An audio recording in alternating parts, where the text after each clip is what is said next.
प्रसाद संगम यांचे एकॉर्निया इन्व्हेस्टमेंट, सुरक्षित गुंतवणूक सुख भविष्य. एकॉर्निया इन्व्हेस्टमेंट. विविध भारती पुणे ठळक बातम्या. राजर्षी शाहू सहकारी बँकेच्या वतीनं उपमुख्यमंत्री आणि पुणे जिल्ह्याचे पालकमंत्री अजित पवार यांच्याकडे पूरग्रस्तांना मदत करण्यासाठी मुख्यमंत्री सहायता निधीसाठी 11 लाख रुपयांचा धनादेश सुपूर्द करण्यात आला.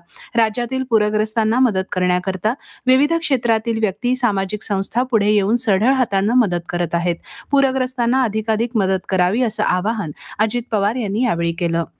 बीडच्या भारतीय शिक्षण प्रसारक संस्थेनं पूरग्रस्तांना मदत म्हणून 5 लाख रुपयांचा धनादेश मुख्यमंत्री सहायता निधीसाठी जिल्हाधिकारी विवेक जॉन्सन यांच्याकडे सुपूर्द केला. पट्टणकोडोली इथल्या प्रसिद्ध श्री विठ्ठल बिरदेवाच्या यात्रेला काल प्रारंभ झाला.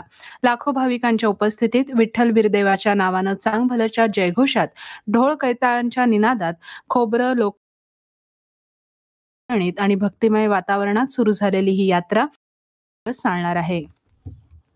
वाचन संस्कृती वाढीस लागावी तसंच मराठी भाषेचा प्रचार, प्रसार, विकास, जतन आणि संवर्धन व्हावं या उद्देशानं माजी राष्ट्रपती दिवंगत डॉक्टर APJ अब्दुल कलाम यांच्या जयंतीदिनी म्हणजेच 15 ऑक्टोबर रोजी प्रेरणा दिन म्हणून साजरा करण्याचा शासनानं निर्णय घेतला आहे.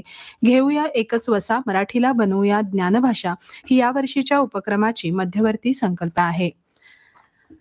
पुण्यातील पाषाण भागातील एका व्यावसायिकाची सायबर चोरट्यांनी शेअर बाजारात गुंतवणुकीचं आमिष दाखवून 1,11,80,000 रुपयांची फसवणूक केल्याची घटना उघडकीस आली आहे. या प्रकरणी शिवाजीनगर येथील सायबर पोलीस ठाण्यात गुन्हा नोंदवण्यात आला आहे. शेअर बाजारात गुंतवणूक केल्यास चांगला परतावा देण्याचं आमिष दाखवून आणि गुंतवणूक केल्यानंतर परतावा मिळाल्याचं भासवत चोरट्यांनी ही फसवणूक केली.